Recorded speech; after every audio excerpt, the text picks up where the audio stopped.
corriger l'exercice à l'os. Un cas assez complet, puisqu'il va nous faire aborder tout d'abord pour une entreprise qui fabrique des articles de confection, veste, pantalon, polo, t-shirt, un calcul de résultats basé sur la classique méthode des coûts complets, pour ensuite l'affiner avec la méthode de marge sur coût variable, complétée par celle de marge sur coût spécifique. Le but étant de savoir si on a des produits qui contribuent tous à couvrir les charges fixes et donc à dégager un bénéfice ou tout au moins éviter une perte pour l'entreprise. Alors bien sûr, ça ne serait pas amusant que tous les produits contribuent à couvrir les charges fixes, il y en aura forcément un qui ne va pas aller dans ce sens, et ça nous amènera à réfléchir sur, entre autres, une possibilité de jouer sur le prix d'un de ces produits avec une élasticité croisée, et donc faire varier le pourcentage à la baisse ou à la hausse du prix. Je vais commencer tout d'abord par les classiques calculs de coût complet, un tout petit peu adaptés à la situation. Mais ce que j'aimerais, c'est arriver un peu à automatiser mes résultats, parce que là, je vais avoir des tableaux où j'ai les résultats de 4 produits, plus le résultat total de l'entreprise. Ce qui serait bien, c'est que j'ai des couleurs, des surbrillances, qui m'attirent l'œil, et non pas que je sois obligé de chercher, éventuellement, louper un problème de l'entreprise. Pour ceci, je vais utiliser une fonction que vous connaissez certainement, qui est la mise en forme conditionnelle des cellules d'Excel. Pour ceci, je sélectionne les cellules qui m'intéressent. Je vais chercher ici le petit onglet mise en forme conditionnelle sous Excel. Et puis, règle de mise en surbrillance des cellules. Moi, la situation, c'est une situation où je serai face à des montants négatifs. Donc je vais chercher ici, vous voyez, inférieur à. Moi, ça sera inférieur à 0.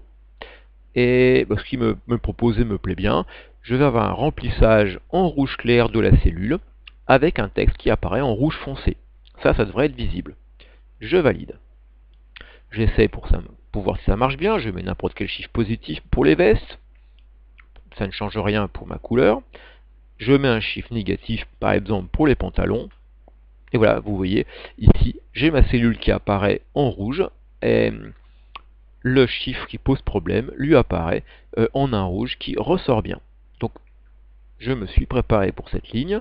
Je vais faire la même chose pour les quelques lignes qui suivent, histoire de voir ce qui va se passer.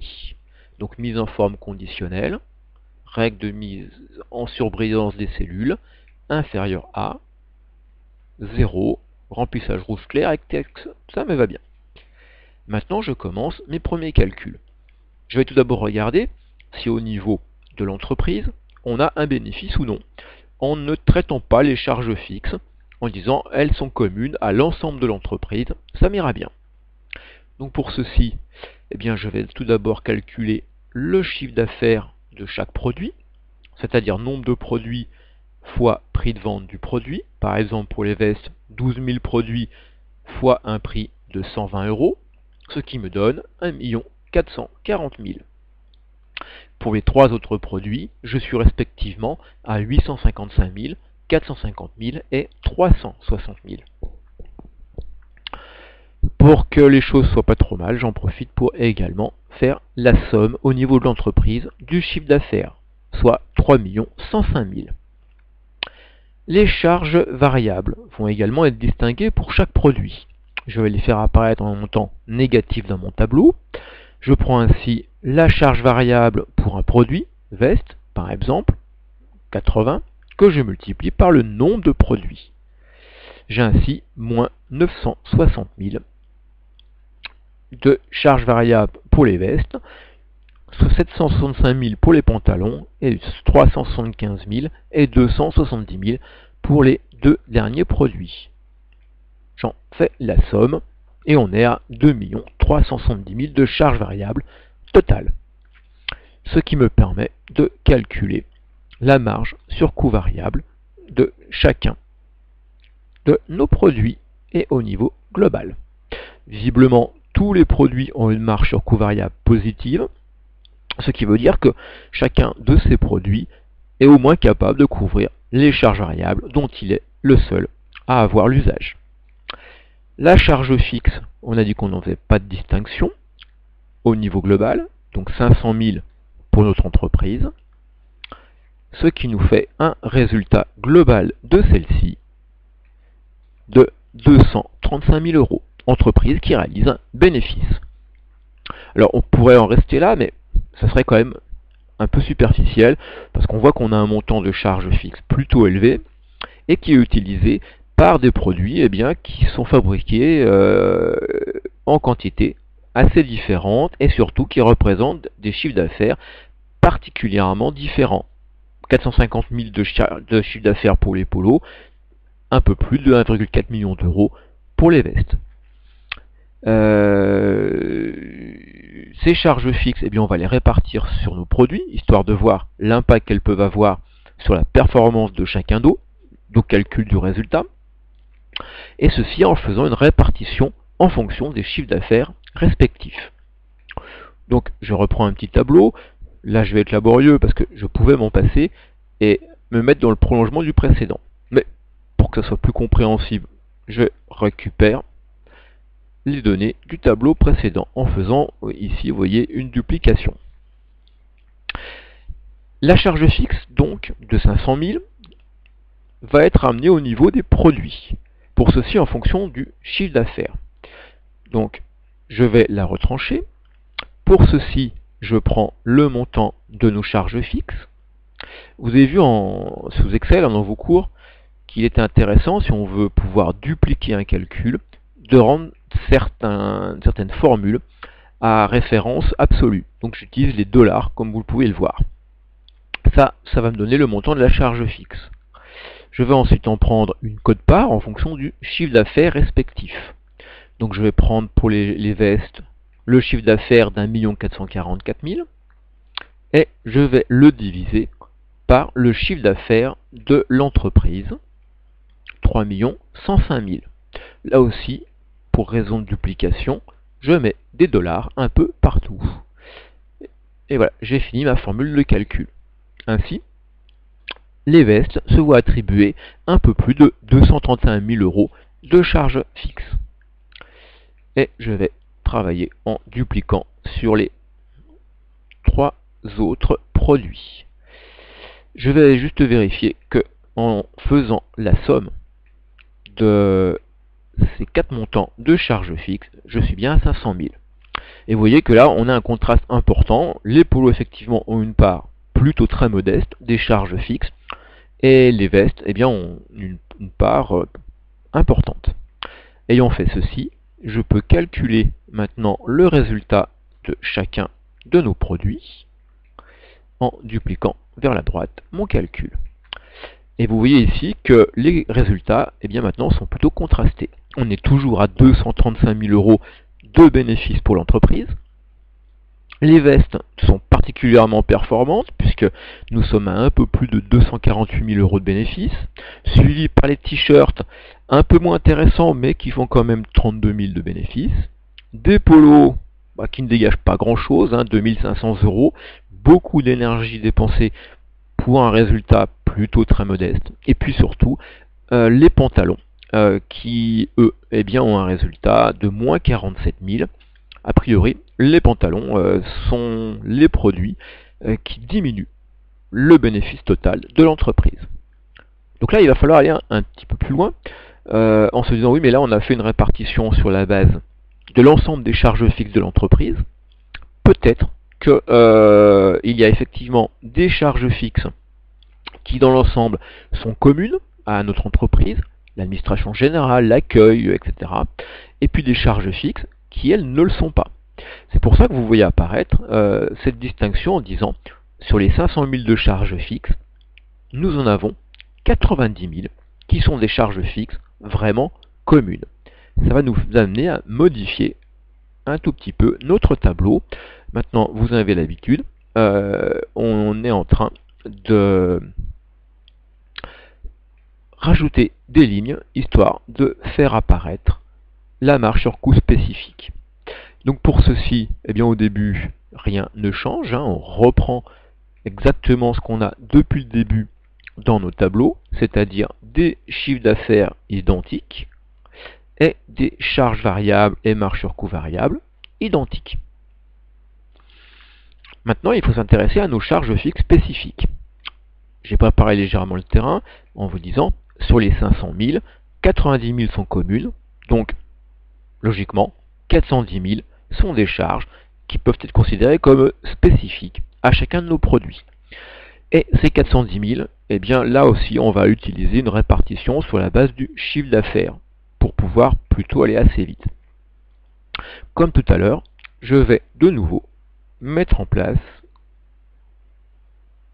mon calcul qui fera apparaître en rouge les éventuelles mauvaises performances. Donc je reprends inférieur à 0, remplissage rouge, texte rouge, ça me va. Calcul donc des charges spécifiques.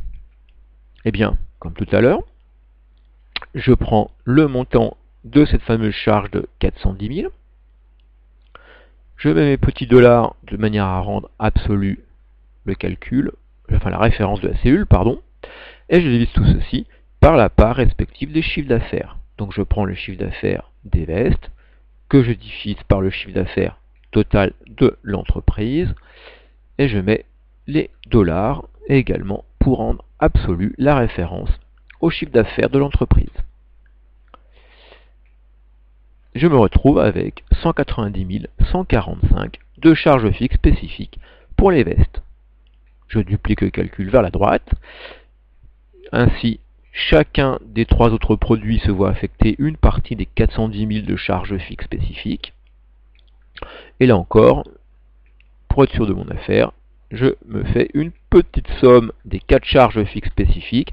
Je retrouve bien les 410 000. Maintenant, on va calculer la marge sur coût spécifique, c'est-à-dire marge sur coût variable, auquel on retranche la charge fixe spécifique de chaque produit. Les vestes ont ainsi une marge sur coût spécifique positive, les polos, les t-shirts également. Par contre, les pantalons confirment leur mauvaise performance, puisque là on est à moins 22 899. La performance est légèrement moins mauvaise, parce que il y avait effectivement une part importante de charges fixes communes que l'on mettait sur ce produit qui était à un chiffre d'affaires relativement important. Mais la performance reste toujours négative, c'est-à-dire que là on a un produit qui n'est pas capable d'avoir un chiffre d'affaires suffisant pour couvrir à la fois les charges variables et les charges fixes dont il est le seul à avoir l'usage. Pour terminer notre affaire, eh bien on va retrancher les 90 000 de charges fixes communes, histoire d'avoir le résultat de l'entreprise, mais on le connaît depuis le début. On retrouve les 235 000 de résultat global. Vous voyez que là, ces méthodes ne changent pas le résultat au niveau de l'entreprise. On est en train plutôt de retravailler les choses, les affiner au niveau de chaque produit. Alors, ce produit pantalon nous pose problème. Évidemment, de multiples possibilités pourraient se présenter à nous, de sa suppression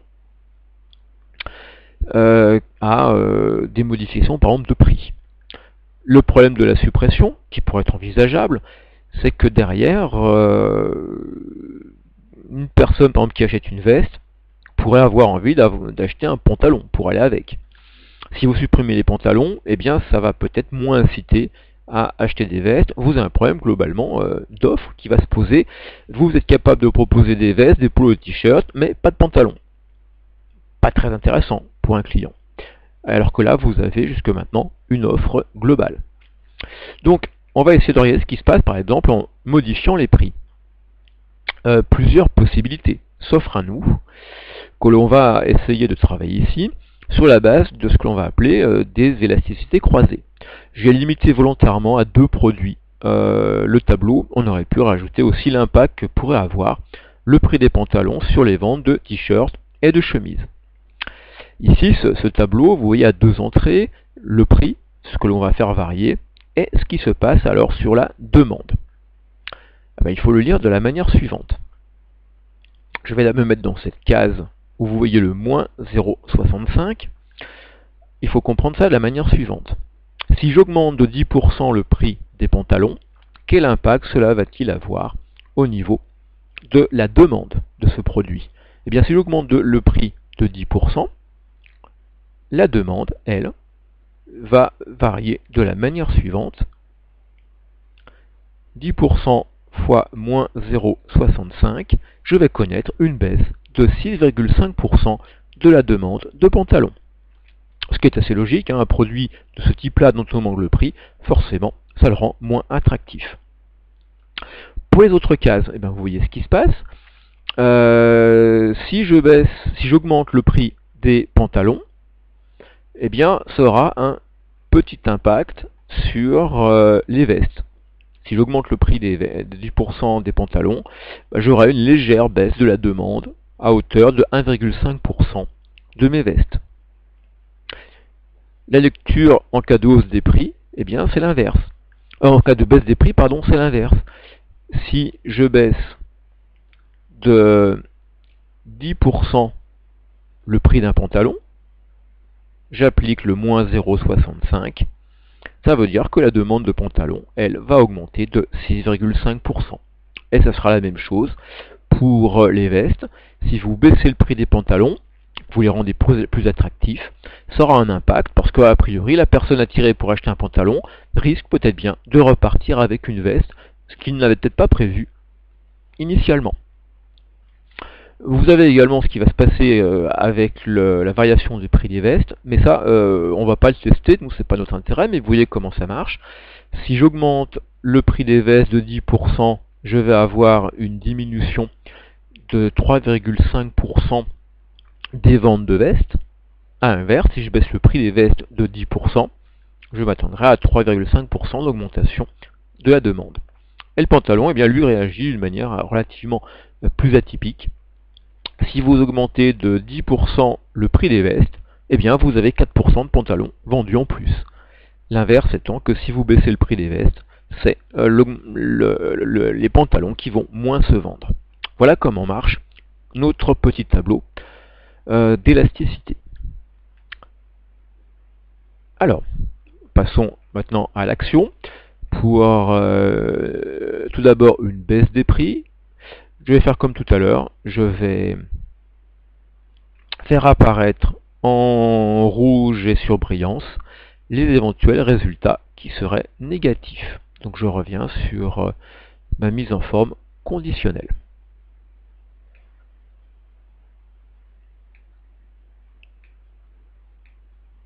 Inférieur à 0, toujours en rouge, ça me va bien. J'en profite aussi parce que j'ai préparé le tableau en cas d'augmentation des prix. Je vais faire la même chose, faire apparaître éventuellement en rouge le résultat qui me convient pas, plutôt qui est négatif, mais qui ne convient pas quand même,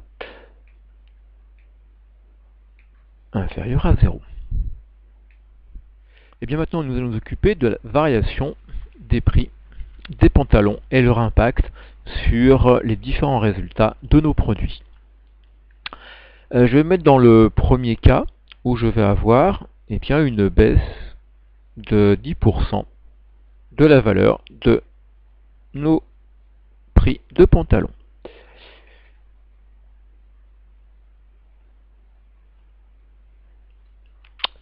Tout d'abord, je vais regarder la manière dont les quantités de vestes et de pantalons évoluent.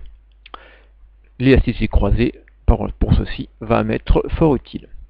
Pour cela, donc je prends le nombre de vestes que je pense vendre, 12 000, que je multiplie par l'impact de la baisse du prix des pantalons.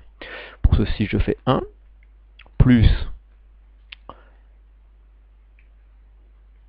le taux de variation du prix fois la manière dont la baisse des pantalons impacte les vestes, c'est-à-dire l'élasticité de moins 0,15. Ce qui fait qu'une baisse du prix des pantalons devrait faire augmenter les ventes à 12 180 pour les vestes, 180 vestes de plus.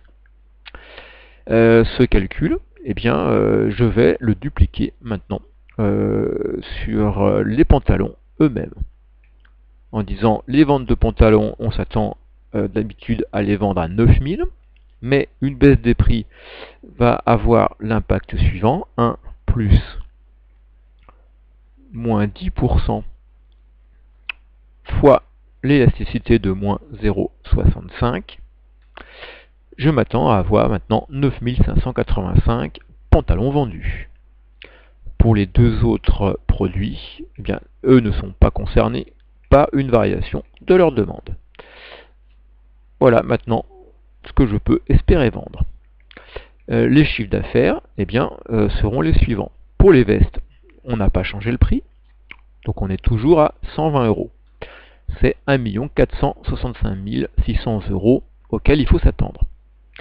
Pour les pantalons, 9585 que l'on devrait vendre, multiplié par un prix de 95, mais qui est revu à la baisse, puisqu'on vient de voir qu'on le baissait de 10%. Je fais 1 plus la variation du prix. Ce qui fait que maintenant, je peux attendre à 819 000 euros de chiffre d'affaires. La baisse du prix, vous voyez, a fait que même en vendant plus de pantalons, on a une baisse du chiffre d'affaires, visiblement. Pour les polos, pas de changement, toujours 30 euros prix de vente. Et pour les t-shirts, toujours un prix de vente à 20 euros. Sur la base de nos quantités, on va pouvoir calculer la charge variable de chacun de nos produits. 80 euros de charge variable pour une veste. Et je duplique le calcul sur les autres produits. J'en profite, toujours la même habitude, pour faire les sommes du côté du total de l'entreprise. Je me fais mon calcul de marge sur coût variable pour chaque produit. On a ainsi une marge sur coût variable de 487 200 pour les vestes, 75 000 et 90 000 inchangés pour les polos et les t-shirts, et les pantalons ont une marge sur coût variable à 4 793. Là, vous sentez qu'on ne prend pas la bonne direction. La marge sur coût variable pour les pantalons, après une baisse de 10% du prix, eh bien, a sacrément chuté, puisqu'on était parti de 90 dans les questions précédentes. Maintenant, on va s'occuper des charges spécifiques qui vont être réparties. Rappelez-vous, les charges spécifiques étaient de 410 000. C'est une charge qui est fixe, même si elle est spécifique, donc elle n'est pas amenée à changer quand vous avez un changement des quantités. Donc toujours 410 000, répartis en fonction du chiffre d'affaires. C'est reparti. Donc pour ceci, je prends les 410 000, que je rends absolu comme tout à l'heure avec les dollars, que je multiplie par la part de chiffre d'affaires de mes vestes. 1 465 000 divisé par un chiffre d'affaires de l'entreprise. Là aussi que je rends absolu avec des dollars un peu de partout. Ce qui fait que je mets pour 193 864 de charges fixes spécifiques sur les vestes. Mon calcul est dupliqué aux 4 autres produits et j'en fais la somme, toujours 410 000. Calcul de la marge sur coût spécifique de chaque produit. 293 336 pour les vestes. On a légèrement amélioré cette marge par rapport à la question précédente et je duplique le calcul au niveau de l'entreprise et des autres produits. Pas de changement et c'est logique pour nos polos et nos t-shirts. Par contre, ce qu'on pressentait pour les pantalons eh bien, ne fait que se préciser parce que cette fois la marge sur coût spécifique est à un peu plus de 103 000 en négatif, presque 104 000 en négatif. C'est bien pire que ce qu'on a rencontré par avant. On va retrancher maintenant les charges fixes communes, 90 000, pour obtenir la performance de notre entreprise, qui est à 156 993. Bon, bah vous voyez que la conclusion s'impose assez vite, hein. Si je fais une baisse de 10% du prix des pantalons, eh bien, l'impact, c'est une marge sur coût spécifique de ceci en chute libre. On a fait x5 quasiment. Et un résultat de l'entreprise Alloz qui est dégradé. Donc on n'est pas forcément face à la bonne idée. Visiblement, il faut essayer autre chose. Baisser le prix, c'est tout sauf suffisant. On vend plus en quantité, ça c'est certain, mais on fait nettement moins de bénéfices. Deuxième possibilité, alors là je dois vous avouer que j'ai fait exprès de monter mon tableau de cette manière-là pour ne pas avoir à le recommencer. Maintenant, je vous fais plus 10% d'augmentation du prix des pantalons, histoire de voir ce qui se passe. Et voilà ce qui se passe. Plus 10% d'augmentation du prix des pantalons, eh bien, me modifie la situation d'une manière plutôt satisfaisante, parce que bah, vous voyez tout de suite que on vend moins de pantalons, on vend moins de vestes. Alors le chiffre d'affaires des vestes, eh bien, est en diminution par rapport à la toute première question. On a en gros 32 000 € de chiffre d'affaires de moins. Les ventes de pantalons, elles aussi, ont diminué. Mais comme on a une augmentation de 10% du prix, qu'on a plus 12 € sur le prix, le chiffre d'affaires eh bien, a augmenté. Et dans cette situation-là, eh bien, les choses vont pas trop mal. Les marges sur coût variable sont toutes positives, avec une belle augmentation du côté des pantalons. Et du côté des marges sur coût spécifiques, elles sont tous repassées en positif. Notamment, vous avez les pantalons qui maintenant dégagent 48 000 de marge sur coût spécifique, mais les vestes améliorent également leur performance à 285 000. Les polos ont une baisse enfin ont une marge qui ne change pas à quelques centaines d'euros près. Et puis par contre les t-shirts, c'est quelques dizaines d'euros de marge sur coût spécifique supplémentaire. Ce qu'il faut surtout voir, c'est que au niveau du résultat global, eh bien on passe à 301 000, alors que dans les premières questions, on était à 235 000. On a dégagé presque 60 000 € de marge supérieure. Donc ici, si le choix c'est une hausse de 10% du prix des pantalons,